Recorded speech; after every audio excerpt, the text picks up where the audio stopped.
Okanagan again? I was, but now I'm back in Calgary. I can't keep track of you. I move around a lot. Hi, Donna. Hi, how's it going? Good. How about you? Good. Yeah. No complaints. Yeah. I went to Big White this weekend, but I didn't actually end up skiing because it was not great snow, and yeah, but my kids did, and it's always nice to get away. It feels like a little mini vacation. Yeah. Neat. Yeah. So they opened already, hey? It was the opening weekend. Cool. Yeah, it was the first weekend. So yeah, we thought there would be more going on, but no, it wasn't. So, but it was still nice to get up there. Yeah. Yeah. Yeah. So I'd love to just start if there's any, like, how's meditation habit going? It's not going for me. No. No, I ended up going away from, so busyness. Busyness is getting in the way. Okay. So I feel, like I'm just hanging in there. There's a few things I'm managing to do every day, but I was away from Thursday to Sunday on a road trip with my kids and sleeping on my nephew's floor on an air mattress, and yeah. And then prior to that, I was scrambling to try to fit in all the work that I had missed and needed to catch up on in 3 days. So Yeah. And and it can be again, it's like 1 minute habit, and true. Yeah. even if it's you wake up and you sit for just 1 minute before you even get out of bed, like you just sit up in your bed and just to connect to beingness, just for that 1 minute of follow 5 deep breaths or 10 deep breaths. That could, you could check that off. That counts. Well, I would have to say that it's going fine then. Okay. Because I definitely do that every day. Oh, good. One of the things I've started doing when I wake up, or like just naturally, this is the thing that seems to make sense to me when I wake up, is that it feels good to move my feet forward and back when I wake up. So I move my feet in rhythm with my breath. Cool. Until, like, I do it about 5 breaths, and then I get out of bed. Yeah. Cool. Yeah. And then I've also been teaching my kids the box breath. So nice. Yeah. That's awesome. And I would just say with the whole, the feet and again, you want to try and like sit up and have, have the sit up straight and have a good posture as opposed to laying on your back. Okay. But you know what, if that's how you start, if that's your Kaizen way in the beginning, yeah, and then in the stage after that would be to sit up and just follow the breath seated. So maybe you still do the foot thing, and then you sit up, and then you do 10 breaths. Mm-hmm. Yeah. Okay. Yeah. And how about you, Jean? It's actually going pretty well. I unlike Lisa, I've had some time lately. Yeah. I was fortunately, I was in Penticton last week and I had the week off. So nice. Yeah, which was great. And so I actually I started with 2 minutes on my phone. So, yeah, that's great.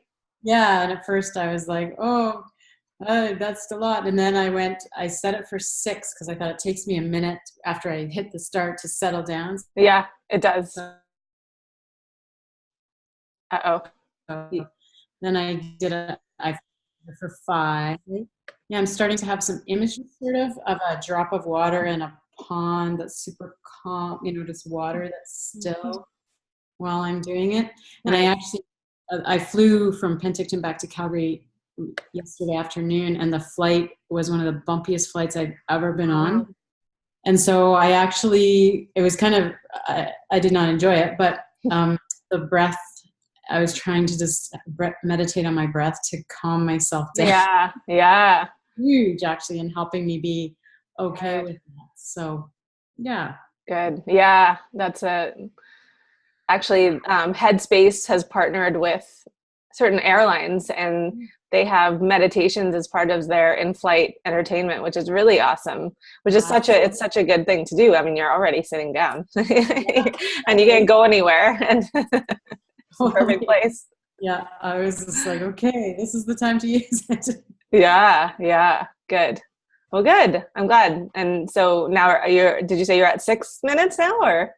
Yeah, Yeah. 6 minutes Great. on the formal thing, Yeah. and I'm just gonna try that for this week. Totally. And then Yeah. amp it up, in baby Kaizen, baby steps. Yeah. And again, it's so you can do 5 minutes until that feels like, until you're actually ready. And the whole idea of Kaizen is to hold yourself back to the point where you want to do more. And so that you're excited to do more and feel ready, really ready to do, go longer. Yeah. So it could even, maybe you do 5 minutes for a month, or you'll gauge, you'll know when it's time to increase. Yeah. I'm all like gung ho and I think, oh, that's not good enough. But I know that you're right, like baby steps. Yeah. You just want to establish the habit. That's all.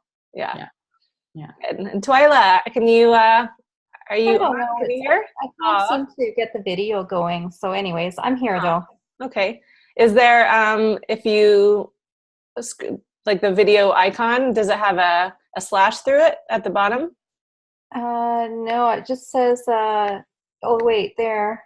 It's got the slash through now and then it, I don't know. Anyways, okay. I'm all good. At least we can hear you. At least you're here. Yeah. So I'm doing a check-in on meditation. Were you able to start that habit yet? Yes, I was like all week, and I was actually quite amazed. During like, even if I was in a crowded situation, and if I wanted to just like have had enough, I just kind of did it there. Awesome. And I just kind of did it with the breathing and just kind of like zoned everything out in meetings, which I wasn't supposed to, but I did anyway. But so it was good. I found it really relaxed me. Yeah, definitely. Kind of, I don't know. I quite enjoyed it. Good. That's great. So glad to hear. And so do you have a formal, you said you were doing it kind of in public it was the breathing. But do you have also, is there a time where you sit down? And yes. Cool. Yeah. Okay, good. Usually in the evenings, I'll just kind of go into another room and just have some quiet and just do it there. Yeah. Not so much the mornings, but or if I'm in the office and say I just shut my office door and then I'm just like, okay, I just need a little clear my head. I just kind of started doing it then, and it actually felt my heart rate going down versus so I quite enjoyed that. Good. I'm so glad. Yeah, keep it up. That's great. Yeah, and Lisa, I was reading an article by James Clear today, and he was basically talking about how when there's a new behavior, and he was stating all these studies that have shown this, that if you decide on the beforehand when you're planning, okay, I want to do this new habit, know when and where you're going to do it. Oh, I've lost you for a sec. Uh-oh. Can you hear me now? Oh, sorry, you're cutting out. Shoot. Cutting in and out. Can you hear me now? Okay, you're back. Yep, you're back. I don't know what's going on. So I missed what you said for the last minute. Okay. So figuring out when and where. So your whole, and maybe it is the whole, I mean, we kind of talked about it as being first thing, but if that's not when you want to do it, and this goes for everyone with a habit that you want to do, when and where exactly. And it's like you're 91% more likely to do that thing if you've actually thought it through of when and where you're going to do the new thing. Mm-hmm. Yeah. Hey, Jessie. So it's challenging to adapt to adding so many things to the morning. Yeah. So I feel like I haven't started meditation yet. Yeah, that's okay. And maybe you do it at a different time. Maybe the morning is not the right time. Yeah. So maybe it's a different trigger. Maybe because I created a checklist in my planner of the things that I've got a nice way of kind of tracking things, but I'm realizing that even though it's there at a specific time, it's not happening. Right. But it's also been a tumultuous week again. So I think I might try again, just with the pattern that I sort of set out, or the intention that I set out last week in terms of trying to do things in the morning. I think I'll still continue to go ahead because it feels good to do it. Like I have a place for yoga in my living room, and it feels like that's a good place in the transition to go from yoga to meditation. Yeah. From one to the other. It just is a matter of getting up early enough to make that. And again, all you need is 1 extra minute. Yeah. So knowing that it's just 1 minute. Yeah. That's all. Yeah. It doesn't need to be anything more than that. Mm-hmm. So maybe you stop your yoga 1 minute earlier to do that. Mm-hmm. So that's a few options. Yeah. Yeah. Yeah. And just experiment, see how it goes. And yeah, now that this week's a little bit more normal, maybe it'll catch on this week. And if not, rethink it. Like, okay, see, is there other, we have to get creative sometimes when you have a lot going on, or if you're very, very busy. There's a great quote, a Buddhist quote, and it says, if you don't think you have time for meditation, you should sit for 2 hours every morning. Right. So yeah, I know. And and that's why meditation is so important, because it is such an antidote to our crazy, full, overwhelming, busy, stressful lives. Mm-hmm. So yeah. Jessie, how about you? Have you started the meditation habit yet? Yes, I have. Nice. How's it going? It's going good. I've meditated in the past and then kind of just Didn't stick to stopped it. for whatever reason. I don't know why. Yeah. I think just didn't make it a priority. Yeah. So I'm finding it's really nice to get back into the habit of it. I'm able to do it in the morning. I don't have time quite to fit everything I want to do in the morning still.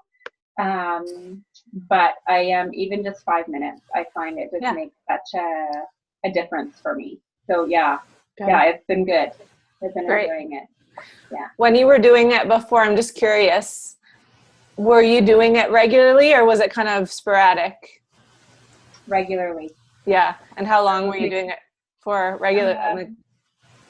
I was doing it every day, multiple times a day. And it was when I was really having a hard time in the spring. Mm-hmm. And I actually was using the Headspace. Yeah. And I found that was really good. And I feel like I kind of got to the point where I almost felt like I don't want to listen to anyone anymore. Mm-hmm. And I've just never really transitioned into just silence doing it on my own. So yeah. How long did you do it for, do you think? Like over what kind of period of time were you doing it regularly? Probably 2 months, maybe. Okay. Yeah. So I find that I'm able to sort of remember some of the tools that I learned. Yeah. And incorporate them without using the app, which I'm actually enjoying quite a bit more. Yeah. Yeah. I hear you. Same thing. I did Headspace for a year actually. And then after a while, I kind of got sick of it. Yeah. Every now and again, it's nice to listen again. I've fallen asleep, or I've done the ones for kids. With the kids, really nice. Yeah. But yeah, I find it's just nice just to have the total quiet. Yeah. And I like that with the app. So. Yeah. And then you can just use a simple timer for that, like the timer on your phone, or you can do Insight Timer, which you can change the gong or the sound that it makes. And I like Insight Timer because does anyone have that app? No. It's fun because after you finish meditating, if you do the timer, or even if you use one of their guided meditations, they show a world map and it says you have just meditated with 3,645 people, and now they recently added a nearby, and so there's people in Kelowna. It's like you meditated with Jen and Steve and Stephanie in Kelowna. So it's cool because it taps you into this bigger meditating community, and it tracks and all this stuff. So it's free, and so I like that one. And it has guided. It has Tara Brach's meditations on there, which I really love. I love her meditations, and so you can experiment with different guided or just silent. And they even you can have background music if you want, or background sounds. So yeah, it's just a matter of experimenting. But I was curious, I was asking you for how long, because my sense is that, and this is something I often hear, it's that people, like, they'll do something for a while, but then they don't stick with it. It's like they'll kind of do it for a month or two. And I was trying to think of, like, what's the threshold? Because in my experience, you have to do it until it's such an automated habit. Like I was talking about last week, where it's weird not to do it, but to get to that point, I think, it takes a while. It takes, I would say, longer than 2 months. I would say, it takes maybe even like 6 months. I think it also depends on the habit. But so with all of these habits, even, beyond the 11 weeks, like, you've got to stick with it to the point where it's so automated, because that's what happens. I find is that, people finish the 11 weeks and then they keep a lot of it, but maybe not all of it.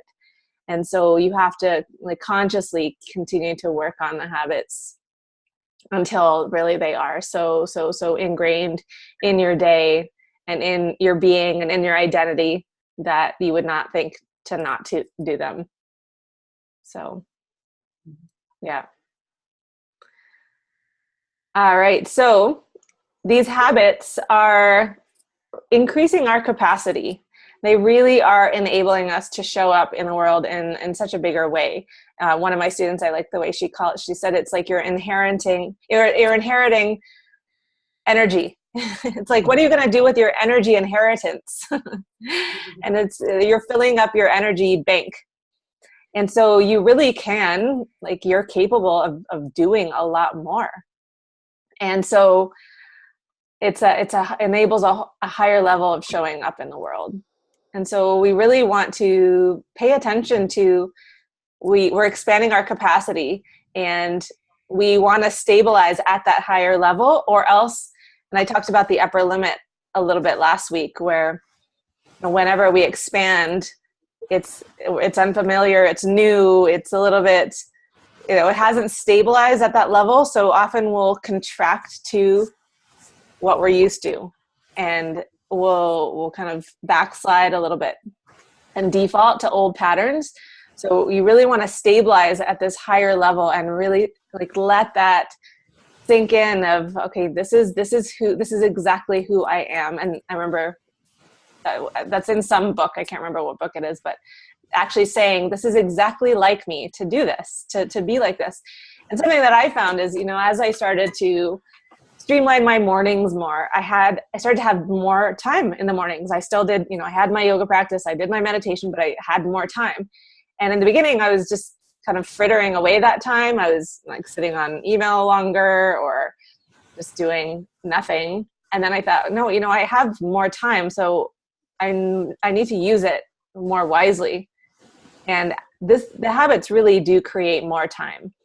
Mm-hmm. And so we want to be really intentional about what we're going to put in that new time, or else it just ends up getting filled with whatever stuff, kind of time wasting stuff most of the time. So as you increase your capacity, as you're able to do more, you want to know, okay, what do I want to do in that time? So I was like, oh, I can actually work on some projects in this time. I can actually check some stuff off of my to-do list at this time. Usually I wouldn't even think to start my work day until, after I dropped off the kids at 9 and 8:30, 9 in the morning. But now I'm, by 7 in the morning, I've actually gotten a few things done and things checked off my list. So it's something to look out for as you really, you will eventually get to that place where you do feel like you have more time in the evenings and the mornings, and being more intentional with what you put in that new time that you have, and that inheritance of time and energy. So as we change our habits, as we're changing really who we are and our identity, it is going to stir some things up. And we'll start to actually see places in our lives that are out of alignment, whether it's we feel like we're doing the wrong thing for a living, or we're in the wrong relationship, or maybe relationship agreements need to be updated. How there's been just some unspoken agreements that just no longer fit with who we are, with our new boundaries that we have, with the things that we want to do. So we want to, you know, as things come up to the surface, it's gonna rock the boat a little bit. And it's actually a really good thing for the things to come, you know, out of the closets and out from the dark and out of the shadows, so that we can really look at them and move through them and be more conscious about, okay, what needs to change, what other things need to happen for my life to be more in alignment with my values, with me, with my desires, with my goals, with who I am. So just, again, that's something to keep an eye out for. Can you guys hear me okay? Is it still cutting out? No. Okay, good. And the habits are progressive. So each habit paves the way for the next habit. So earlier, lighter dinner paves the way for being able to go to bed early, which paves the way for starting the day right, which paves the way for having time for our breath body practices and our meditation. And so it is very, you know, you do want to kind of move in order as much as possible. But now, as we move towards the last 3 habits, these are refinements. They're a little bit more refinements of some of the earlier habits. And you want to, you know, as we introduce more and more habits, and some of the last ones are a lot of little micro habits, like little tiny habits that you can just stack onto other habits. But if it feels overwhelming, because there's kind of a long list for the last few habits, so kind of a laundry list of all the little things that you can do. Just follow your curiosity, follow what feels right or what feels good or what you're interested in trying. One of my teachers talks about how, you know, it's not like, you know, the Dinacharya, if you look up Dinacharya, which is the daily routine in Ayurveda, it's very much like a list of, you got to wake up before 6, you got to scrape your tongue, you got to poop, and you don't want to get too rigid. And it's almost looking at it like, okay, how short is my leash? What can I get away with? What do I need to do for me? And you design your own routine that really works for you. And these are guidelines that we're following based on nature's cycles, and based on really something I saw recently was Ayurveda is really teaching you about what you already know. So it's inherent wisdom that's inside of you. It's tapping you into your own intuition. And so trust that mostly. And we don't want to get too rigid. And some of us have tendencies of like feeling we have to like do it perfectly and do it right and check everything off. And, but it's really not about that.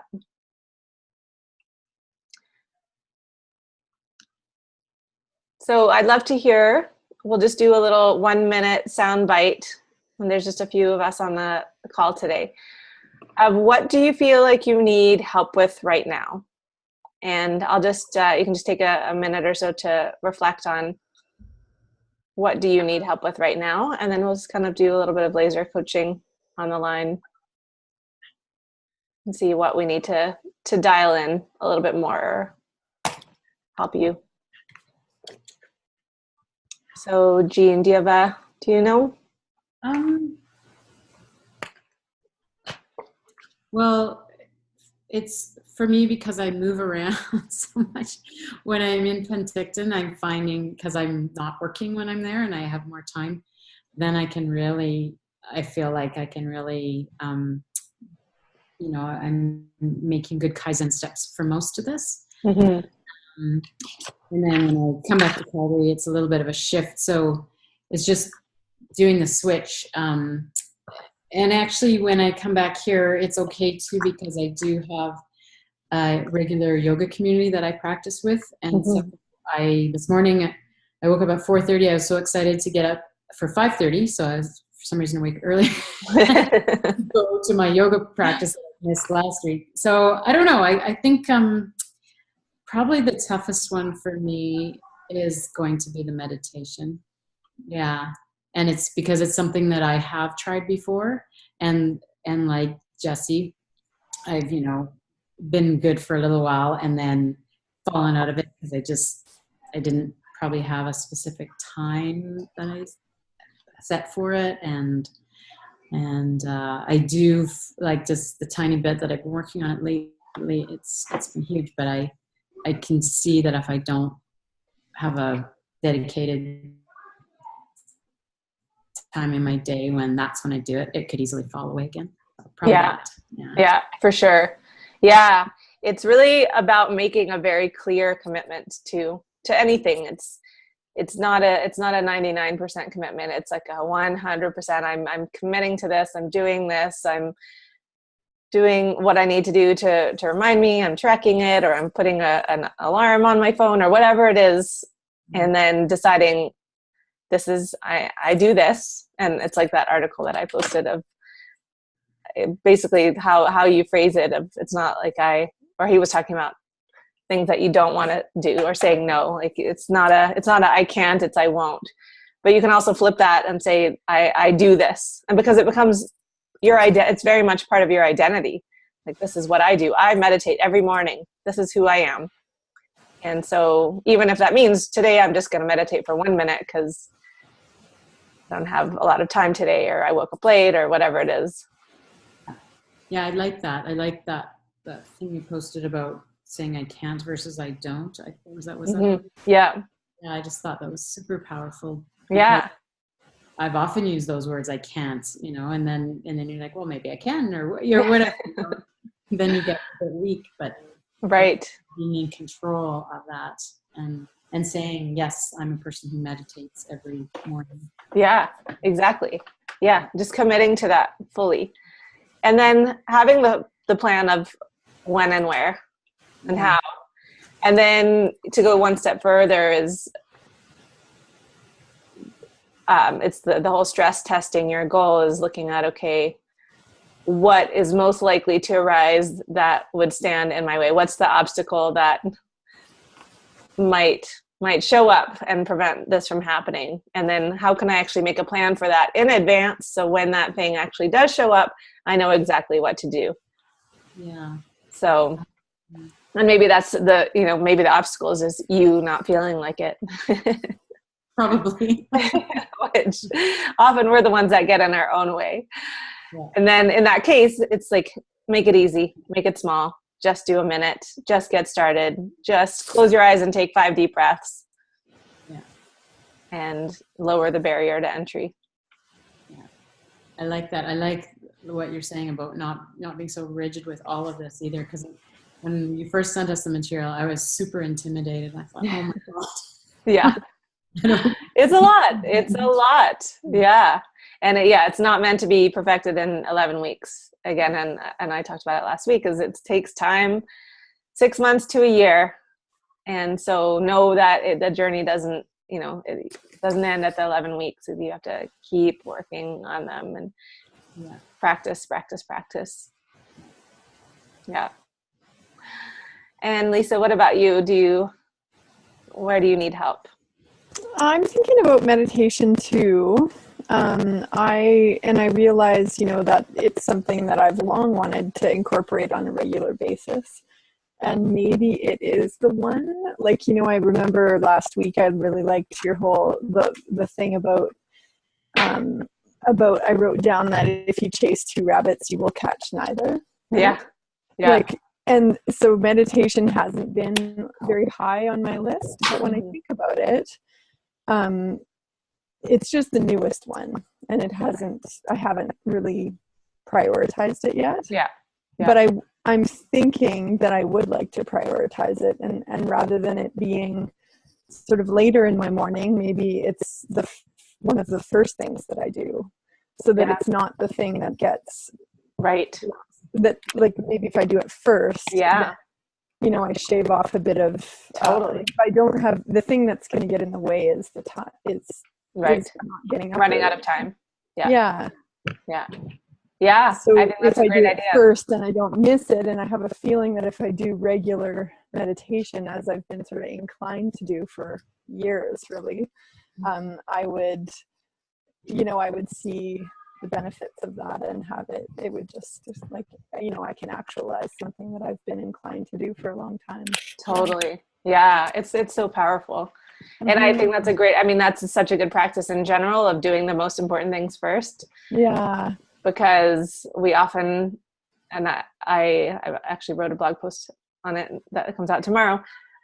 When we procrastinate, when things are either not important or they're so important that the stakes are high, and whenever something's awesome, it's, where it's at our growth edge, and the growth edge is the uncomfortable place, and we're going to avoid discomfort at all costs.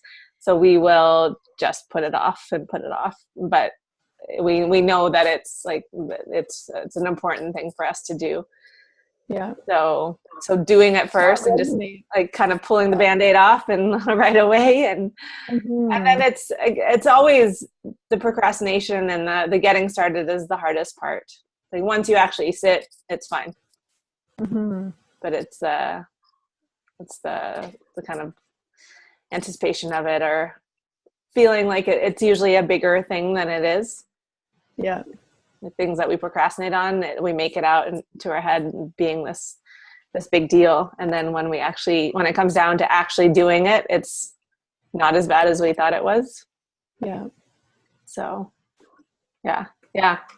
Good. Yeah. Good plan. So last week I wrote out, I felt like I needed to write out what I was trying to achieve and when. Just so I could see it, right? So it was planned so that each habit has a place in it. That's great. Yeah, and so I was just looking at my list and thinking that that I would just like to move the meditation, instead of it being after yoga, to have it be right after I get up. Yeah. Great. Yeah. Awesome. Good. Yeah, try that. Yeah, see how that goes. Yeah. Commit to doing that for a week and then assessing. Good. Yeah, so it's just a matter of making sure that I do things, or the first thing is committing to go to bed early. Yeah, exactly, right? Because it's all successive. Totally. Yeah. So I recognize that those are two crucial things too, is that I actually go to bed and I actually wake up when I intend to. Exactly. Yeah, totally. So maybe if I look at those three things as kind of crucial pieces right now. Yeah. And just make plans, like when and where. Like when are you going to go to bed, or where, or not where, but how that's going to go down. Yeah. Yeah. And I have, so it's interesting. Yeah. Just sort of, it's just coming back, and I really like how you encourage us to it doesn't matter what your week has been like just realign and start now. Again, right? Totally. Just, doesn't matter. You can just start again. Exactly. Every day is a new opportunity. Because I think that I am in default. Yeah. And I think I am establishing a default practice, even if when I go away or things change or whatever, and I need to have a different schedule, I can still come back to my intention of getting ready for bed at 9 and being asleep by 10 and waking up by 6. So awesome. I'm sure that I can default back to that, which is starting to feel like something that I do, right? Good. So awesome. And Jessie, I think what I need help with right now is the weekend. I feel like Monday to Friday, I'm on it. I've got my routine. I know what I need to be doing. I know when I need to be doing it. And then Friday comes and I'm like, so what falls apart? What falls apart the weekend? I think it's staying up later. Yeah. Which means getting up later. Right. Again, it's creates the whole snowball. Yeah, and I find I really miss that morning time. Mm-hmm. And all week I think, okay, I'm gonna go to bed earlier on the weekends because I really want to just sit in that morning and not feel like, okay, now it's time to get my day started. Right. Because I don't necessarily have to get my day started, and hopefully extending that feeling a little bit longer. Yeah. But then, Sunday comes and we do our meal planning and prep all of our food, and I feel like I get right back on the wagon on like Sunday evening, and I'm ready to go for Monday. And but then the weekend comes and I just and in some respects I feel like that's okay. Yeah, I mean, it's totally up to you. If you feel like it's okay, awesome. Who cares? That's like that. If that works for you, great. But then if there's a part of you that feels like, no, I still want that morning thing, then it's something. Yeah, you just have to decide what are your standards. Like, is it Monday through Friday you go to bed this time, and then Friday, Saturday you go to bed at a different time, and that's fine. But just know so that you're in integrity with what you've decided, so it doesn't feel like, I failed again, or I went against, my intentions. Well, and I think I once in a while, it's fine. Yeah. I have no problem with that. Mm-hmm. But I feel like more regularly, I would like to get more out of my weekends in that respect, because I feel like I do feel the impact. I'm more tired, I'm more lethargic, I'm sometimes achy, and I just feel like I'm missing a lot of that time that I really want to be enjoying. Yeah. Because I don't have the energy for it. And then I know that it's because I've not been adhering to my routine. Totally. So, it's So maybe just decide. So decide, maybe it's, I don't know, you can do like one night a week or if it's like, no, it's not worth it, and that I just kind of stick to my routine, then. Yeah. And I think, even one night would be okay, or taking a weekend. This is going to be a weekend off. I'm just gonna stay up late and get it out of my system, and then know that that I'm really ready to get back. Totally. That's totally fine. And we're not looking for perfection, just looking for, okay, what can I get away with, or what works for me, and that's all. And we're all it's gonna be different for everyone. Yeah. Cool. And Twyla, what about you? Well, I find with, like, to be honest, with all the habits, I feel scattered some days, like where, okay, I went to bed early. Okay, good. Check mark off.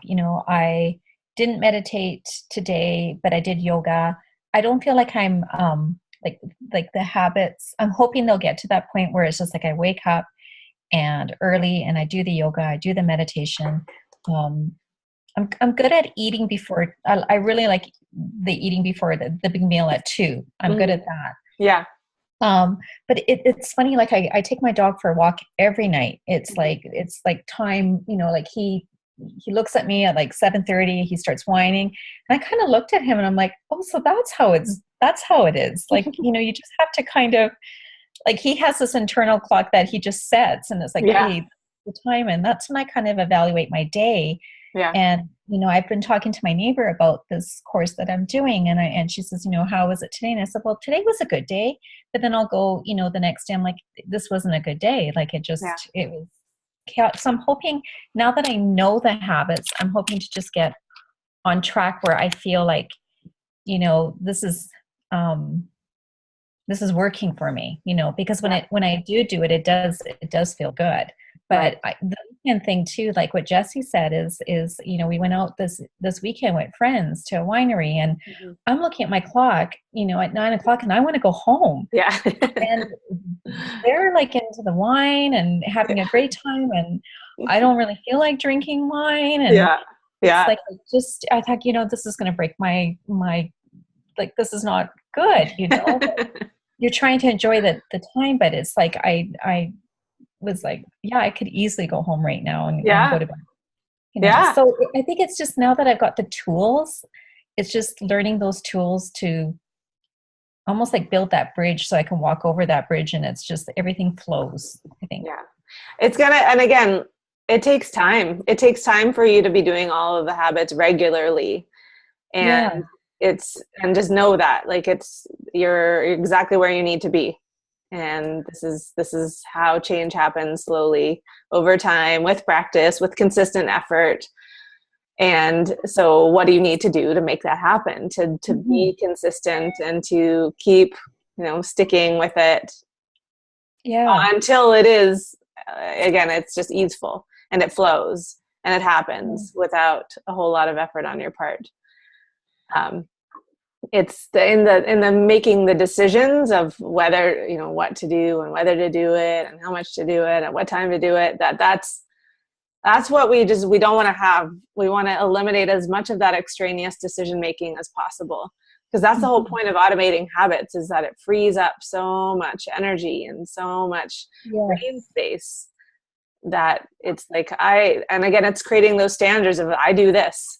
And and it's also, like I was saying in the beginning, how some of our relationship agreements might change, like what you just mentioned of, oh yeah, I don't really want to be up late anymore. I don't want to be drinking wine late at night. And we start to also know, like, I'm going to feel like shit tomorrow. And I don't want to feel like shit. And I know tomorrow is going to be ruined if I do this. And so we're borrowing energy from tomorrow when we do things like that, when we stay up late, or we eat too late, or we drink too late, or whatever it is.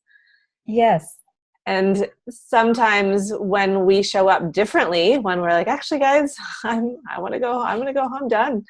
Yeah. We might not get the best response from people, because, they're like, what, who, and if they don't understand, but that's never a good measure of if we're on the right track or not, because saying the right thing or doing the right thing in the moment and having integrity with ourselves in the moment and speaking our truth in the moment is always going to be hard. Yeah. But it's better in the long run. So, and it was interesting, because at this dinner party and stuff, I met this man who is like a true yoga meditation. Like he was amazing. And I ended up clicking with him that night, because I was like, I'm ready to go home. And he says, you know what, you could meditate right here, right now. And I'm like, really? Like, like it was, and that part was really, really nice. But it was just, it was interesting, like the weekends and the whole Christmas calendar and stuff. And I'm just like not into it. Yeah, I know. It's like we start to change. and it can take some kind of refiguring things out of, how do I want to do this holiday season differently this year? Like what is not going to work for me anymore? And I think we should always be kind of updating what we do, but we get so stuck in how we've done things, or what tradition is, or what everyone else around us is doing, that we just end up falling into, by default, those cultural patterns. Whereas if we can actually choose beforehand and decide, okay, how do I want to do this? Like, what do I want to do so that I feel my best going through this season, so that it's very much aligned with what I want. And then having those intentions that we set beforehand helps us, again, in those moments, make the decisions that are more aligned. And so whether that means not doing as many parties, or not, or leaving earlier. Like I have no qualms about leaving early to parties and things like that, because I'm done. Like I'm so done, and I'm not serving anyone for being up later, because I'm just like a bump on a log at that point. Yeah, exactly. Yeah, it's just I think I think we probably all knew these little bits of habits and stuff to make but it's just getting them into our lifestyle, and allowing them into our lifestyle, because they do work. They do work. They totally work. Yeah. And I think it's just but it's funny. I look at my dog at 7:30 on the nose, like he's doesn't even matter if it's time change, it's time to walk. I'm like, okay, now I see how this is done. Like right. Yeah. It's that, like, we're animals basically, and we have that internal clock, but we have just overridden it in our modern in our modern lives, but it's there. Yeah. Yeah. Yeah. No, it's good. So it's, I think a big part of it is that whole identity evolution of, okay, who am I becoming? And there's actually a worksheet in the Better Habits Guide of Identity Evolving worksheet, which you answer questions like, I am becoming the kind of person who goes to bed, leaves the party early, or whatever it is for you. Yeah. That we actually pay more attention to who we're evolving into than who we've been in the past. And that allows us to actually transition and grow and evolve so much more easily and so much more quickly. Yeah. Yeah. And I've got a good support with my husband. He'll just say, like, some days he's like, you're running in the red again. You're running in the red. And I'm like, I am. And I'm like, but I'm in control. And he goes, no. Like, he's like, you're doing too much. Right. And so it's a nice reminder for me, because then I go, yeah, I am. I need to slow down a bit. Yeah. And those old patterns, they die hard. If we have certain default patterns of doing too much or overworking, and those are hard. But I think if we could just focus on adding in, for me, because I definitely have that default pattern of working a lot, and I cut out there? Yeah. Yeah, I have that default pattern of overworking and being kind of like that workaholic or doing too much. So for me, I need those boundaries of 9 o'clock cutoff, because and those boundaries of, I stop working at this time. I do not work past 3 p.m., 4 p.m. And so that I know that this baseline, I'm getting baseline what I need. Yes. Yeah. It's sticking to the boundaries. Yeah, exactly. Yeah, it is. Yeah, it's figuring out where those lines are, first of all. Like, what are the boundaries? And then when we're very clear of those, like, clear lines of, and then it's so much easier, because there's a non-decision that happens. Yeah. And I think that's really important. And it was interesting, like, Karen, my mentor, posted this thing on Facebook, and basically, like, when I'm on holidays, whether it's Kauai or whatever, my phone would go off for work, and I'm like, oh my gosh, like, who's calling and stuff. And her being as busy as she is too, she posted this thing, like, this really polite thing of saying, like, look, I need my time and my space in order to achieve, and contact the office, and we have a great team, and they'll take care of the problem. Where I always felt like, oh my gosh, what is it? Like, I got to be in control of it all, and I'm letting that go, which is awesome. Good. I love it. It is like a relinquishing of control, because when we feel like we have to do it all, then it's just too much. You can't. No. Yeah, exactly. So part of baby steps, right? Yeah, baby steps. Just keep doing, keep working on it, and you will get there. Some of it takes time, some takes longer than others. Just keep at it. Yes. Yeah, exactly. Thank you. Yeah.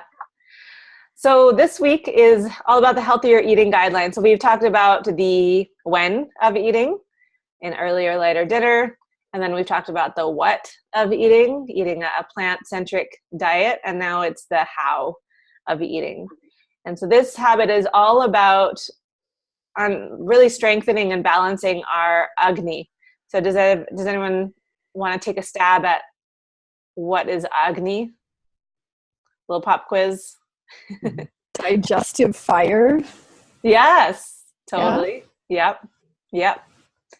And so here's another one. Anyone remember the relationship between Agni, or do you remember what Ama is? What's Ama?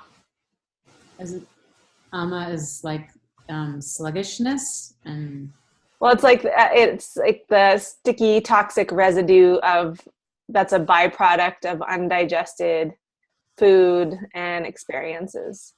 So it makes us sluggish. Like the result of ama is feeling sluggish. Yeah. Yeah. Okay. And so does anyone remember the relationship between Agni and ama?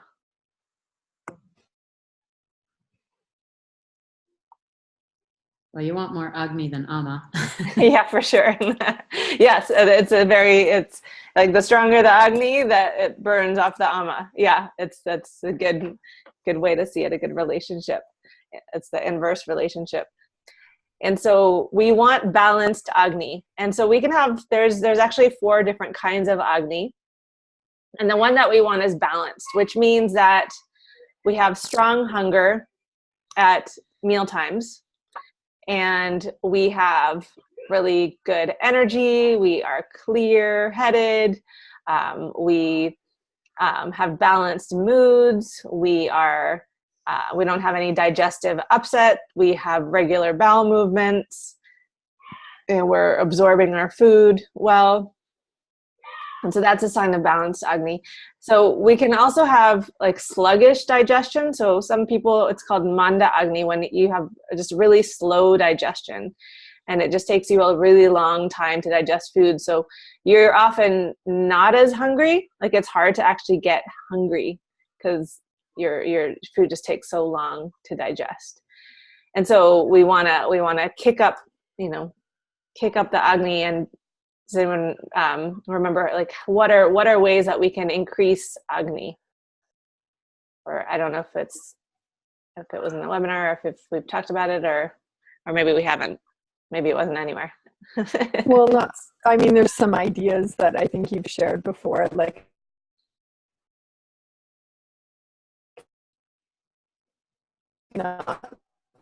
not eating in between. We've lost you again.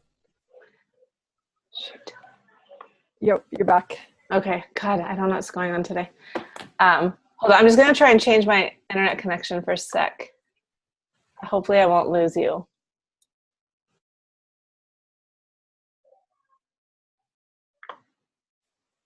Okay. Can you hear me? Yeah. Okay, good. I didn't actually, I heard meal spacing. Was there something else that you said? I just said not snacking between meals and drinking warm water. Yeah, totally. Yeah. Sipping water. Yeah. And so the healthier eating guidelines, they all help increase Agni and help us digest our food more optimally. But one way, if we have sluggish digestion, exercise is a really great way to increase digestion. Exercise increases that internal fire. Like if you've ever had like a really hard workout, or if you've had you've done any kind of endurance training or anything like that, you're hungry afterwards. So we know that Agni we have a strong Agni when we have that strong hunger. It's true hunger. We can feel like our belly rumbling. There's a feeling of emptiness. We're ready for food. And when we have that strong Agni, whatever we eat will burn it, and there'll be nothing left over. So we'll be able to actually have a clean burn that will result in clean energy and healthy tissues. And so exercise is a great one. Another thing that we can do is spices, like adding spices. Spices increase Agni. If you have if sluggish digestion is a problem, drinking ginger tea throughout the day can help. I know I have a pretty strong digestion there, and I remember for a little while I was, just because I like the taste, I would put slices of ginger in my water, and then I found my hunger was so strong, it was actually too strong, because I already have a pretty strong Agni. And so I was like, that's too much ginger. I need to reduce the amount of ginger I'm having. So ginger, and there's something called, so if you're not hungry at meal times, you can do something it's called and I can't remember if it's in the webinar or not, but the Indian appetizer, which is it in there? It's basically, chopped up ginger, squeeze of lime, sprinkle of salt, about 15, 20 minutes before meals. And then the CCF tea, which is the tea made with cumin, coriander, and fennel seeds that you actually boil for 15 minutes, and then you strain the seeds, and then you can drink that. That also is great for digestion. So those things, just are they to help with your digestion, or to give you an appetite when you didn't have one? Or both. Both. So helping digestion Well, yeah. I mean, when you have the appetite, that's a sign of a strong digestive fire. Yeah. So that, which is going to help with digestion. Yeah. So the other kind of Agni, and so Manda Agni is often with Kapha people. Kapha people often have Manda Agni. Tikshna Agni, and I like the words because they very much sound like the kind of like manda, even the word manda, it just sounds slow. Tikshna is the opposite. It's like there's a sharpness to that word, tikshna. So sharp, if you can think, okay, what element is sharp? Earth, water, fire, wind, or space? What's sharp? Fire. Mm-hmm. Yeah, totally. So Tikshna Agni is often with pitta, like pitta constitutions or pitta digestion, where it's super, super sharp, really, really hot digestive fire. So imagine when you, or think of like, if you just think of like your Agni as a fire, like an actual campfire. Tikshna is like throwing lighter fluid on the fire. It's like a big flame, but what happens to the log? Not much. Like it doesn't really burn the log. It just creates this big flame. So often people with Tikshna Agni suffer from malabsorption because the food's just going through too fast and they're not actually absorbing their food. And you'll know this by, if you look at your tongue, if you've been looking at your tongue in the morning, there's teeth marks on the side, which is a sign of malabsorption. So when we are following the healthier eating guidelines, when we're eating, you know, a lot of it is also just, it's simply eating very consciously and mindfully and slowly and undistracted helps us to digest our food better. So for pittas, this is a really important thing of actually sitting down to eat your meals, sitting down, you know, in an undistracted, peaceful environment and really like, taking the time to eat, which, you know, pittas and vatas, it's like they're often multitasking or they're eating on the go or eating on the run or, yeah. And so you're not digesting your food. So eating is actually, it's a real opportunity for a spiritual practice of mindful eating, which can be so challenging in our day and age when we're always just, we're short on time. And I know this is a hard one for me because I eat often lunch when I'm on my own. I'll eat lunch in front of the computer and I'll read. So that's my growing edge. That's what I need to work on. So it's also, okay, so that's the Tikshna Agni. So eating undistracted. Having a good fat source helps to slow down digestion, like eating some good fat in your meals and protein. And then the last one, so Sama Agni means same, Sama, same, it's balanced. So we're all looking for balanced digestion. And the last one is Vishama Agni. So Vata relates to Vata. Vishama basically means like it's erratic. Sometimes it's fast, sometimes it's slow. It's always changing, just like Vatas, it's always changing. And so Pittas, by the way, have a really strong appetite to the point that they get hangry. Like it's like they have to eat. And Vatas, on the other hand, can skip a meal and forget about it. Like they just forget to eat. It's not good for them, but they are distracted and they'll forget to eat. Kaphas, they don't forget to eat because eating is a very sensual experience. Like they love to eat and they have a lot of saliva. So they can really taste food. Vatas tend to be drier. So the less saliva, you actually taste less. So Vatas, you want to also kindle digestion with warming spices, because if you remember, Vata is cold. So you increase the heat using warming spices. Also Vatas, in general, schedule is really important. So eating on a schedule. So having a schedule. Like I eat at 8, 12, and 5. And sticking to that so that you actually train your digestive fire to show up at regular meal times. And that mindfulness too for Vatas, it's like taking a breath before, just like exhaling, breathing, and being ready to receive. And the meal spacing for all of them. I mean, there's, all the healthier eating guidelines really apply for everyone, but then depending on your type of digestion, there's certain ones that you really want to focus on.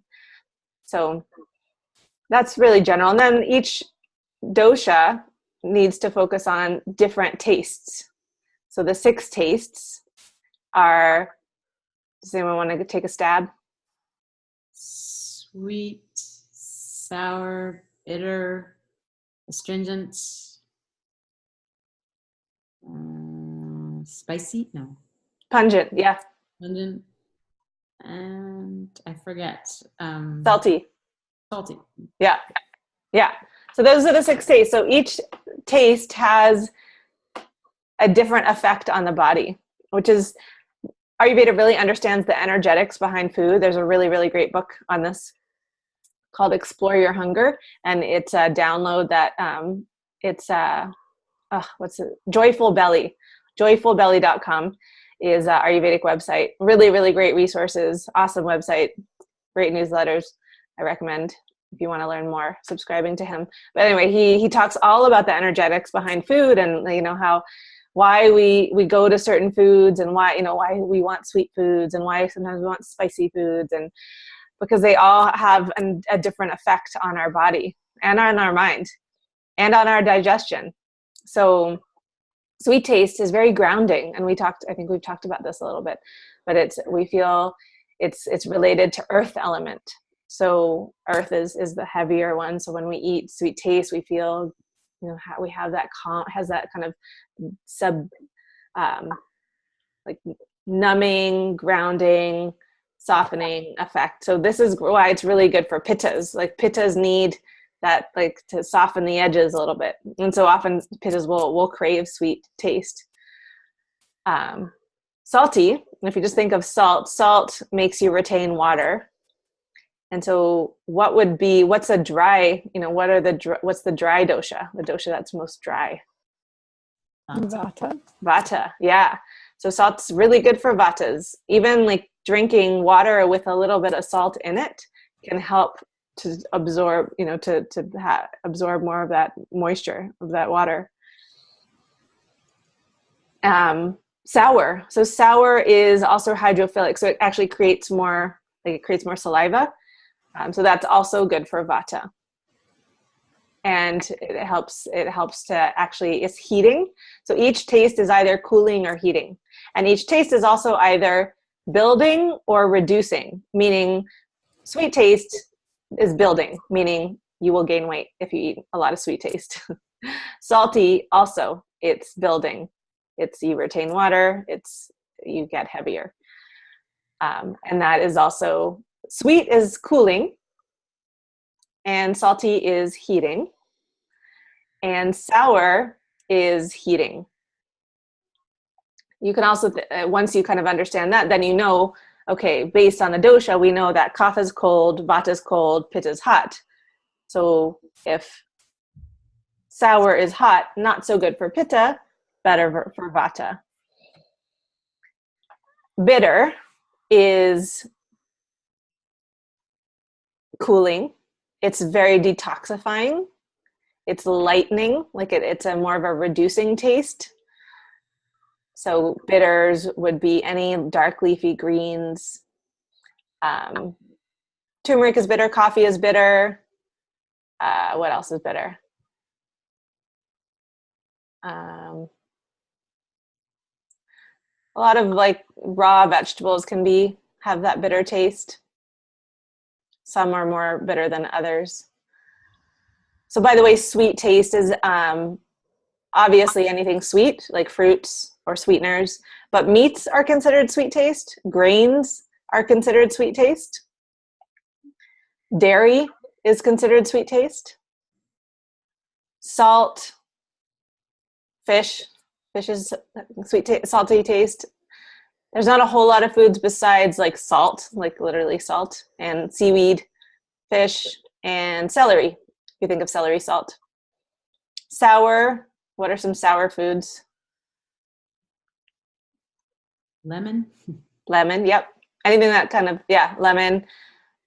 What else? Yogurt, fermented foods, vinegar, pickles. Bitter, we talked about.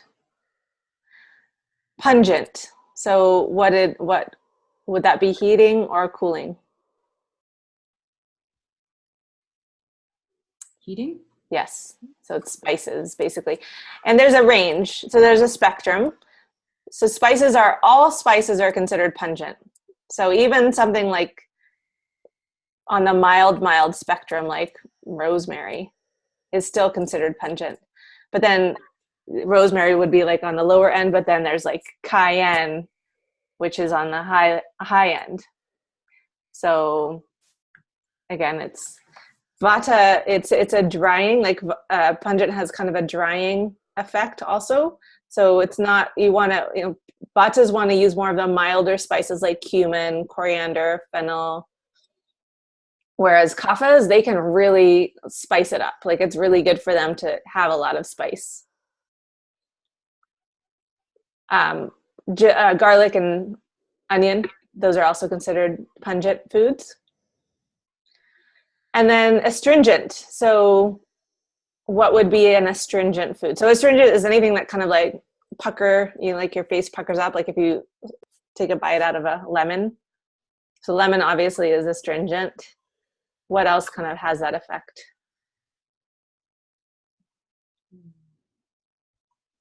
Was pomegranate one? Yeah, totally. Yes. And also certain like apples are kind of astringent, like especially like a green apple. So certain more kind of underripe fruit, like if you've ever tried like an underripe banana, it has that drying effect on your mouth. Beans are astringent. And so astringent taste it's also reducing.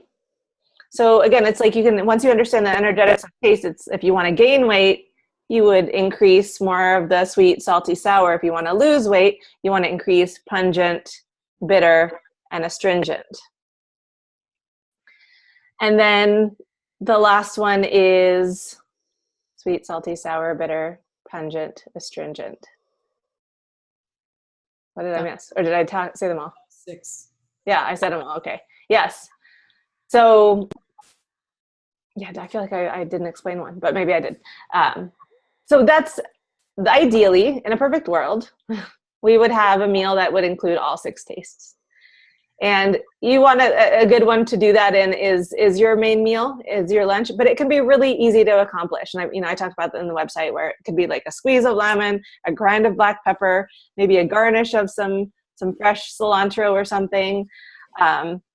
If you're having like a green, and a bean, that's basically a grain is sweet, a green is bitter, a bean is astringent. Squeeze of lemon is astringent and sour. Grind of pepper, if you're putting spices, that's pungent. Salty. So, you don't have to overthink this too much. And I'll post it. I'll send it in the email that I send tomorrow. But what happens when we have all 6 tastes is that basically all parts of our tongue are stimulated. So we're satisfied. And if you've ever had like a bowl of pasta and felt like you could just keep eating and eating and eating and eating, because it has one taste. It's sweet. And often when we don't get all this taste, and it's also, when we're not getting fully we're not getting enough of the nutrients, our body keeps looking for food. It's like, I'm not getting what I need, so I'm still hungry. I still want more, and we end up overeating. So if we're getting a good diversity of tastes and of nutrients, then we're more satisfied. And then the last thing I just wanted to touch on is food combining. So Ayurveda has some rules around this, but I would say that I would just pay attention and notice for yourself. So the biggest one that I try to follow is fruit only on its own or with greens in a green smoothie. So you never want to have fruit like for dessert, because fruit digests really, really quickly. And that's such a common thing. We think we're doing a good thing when we have fruit for dessert, because it's light. But it's actually when if we had a meal that contains things that take a long time to digest, and then we put fruit after that, and that takes a short time to digest, that fruit basically ends up sitting there and fermenting because the processing times are shorter. So fruit, if you eat fruit, should actually be eaten about like 30 minutes before you eat. So it kind of goes through your system quickly before the other food. Or you just eat it on its own, like in the morning, like in a green smoothie, which is what I do. But and melon, you want to eat on its own, like without any other fruit, any kind of melon. Milk even on your own. So I know this is, we in way back when would give our kids milk with dinner, and that's actually not the best thing. So milk should be be drank alone, and optimally warm and spiced with, you could put dates, almonds, or things like oatmeal or rice pudding. That's okay.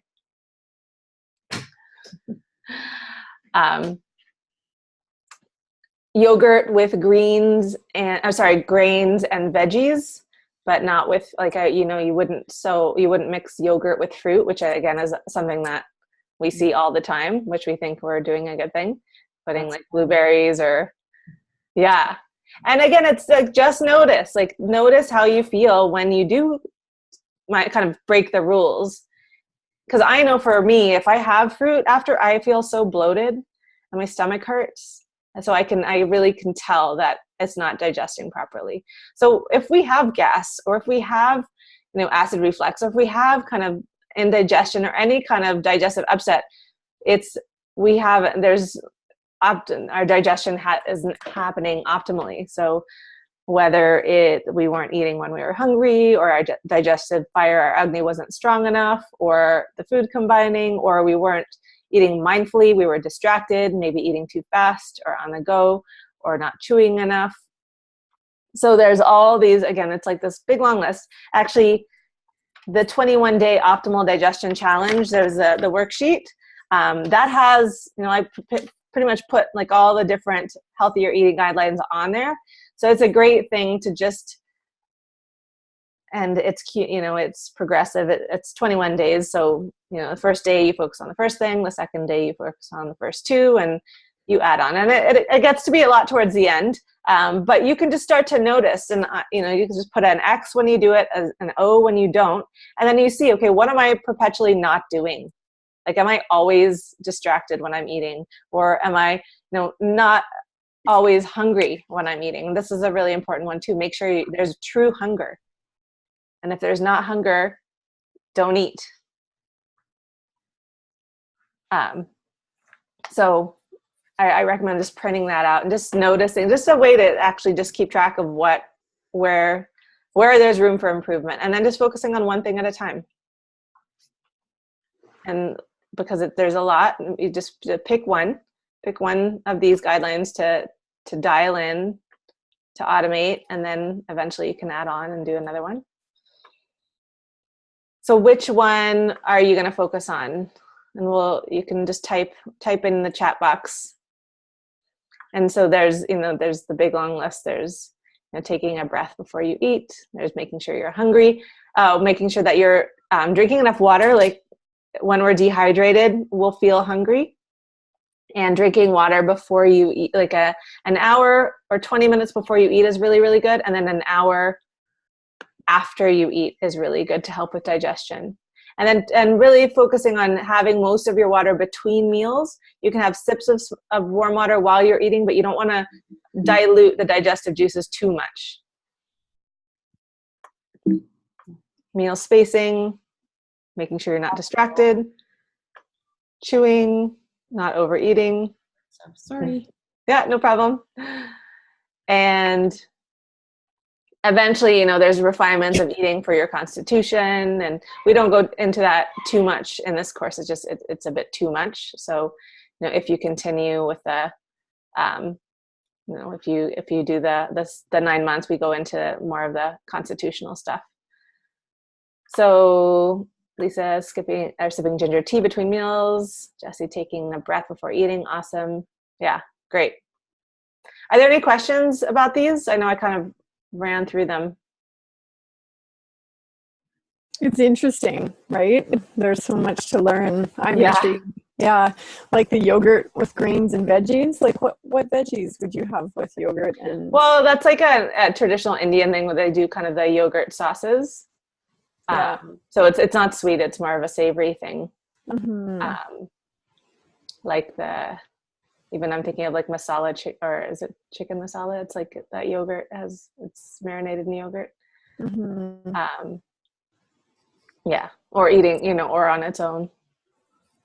Somebody recently lent me a book that was, because they knew I was doing this course about, and I haven't cracked it yet, but it's about Ayurveda for the North American diet, and I'm looking Interesting.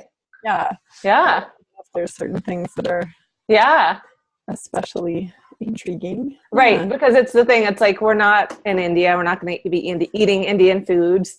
Like we're not. That's a major shift for sure. Yeah, and not to say that we should be eating Indian food at all. Like we're not Indian, so I think it's more like looking at ancestral diets is really important. That like what did your ancestors eat, and that gives you a really good indication of what you probably digest the best.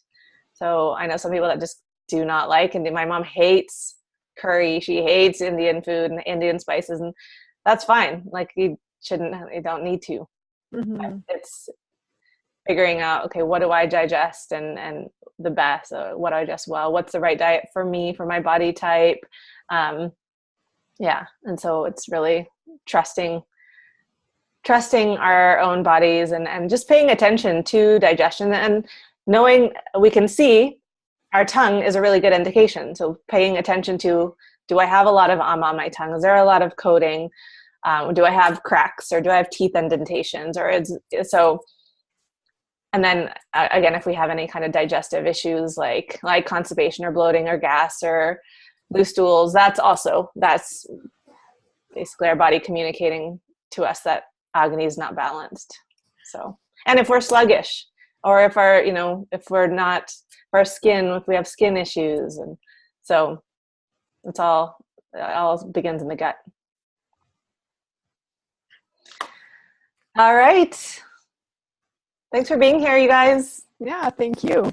Yeah, have an awesome week. Okay. All right. Too. Bye. Bye.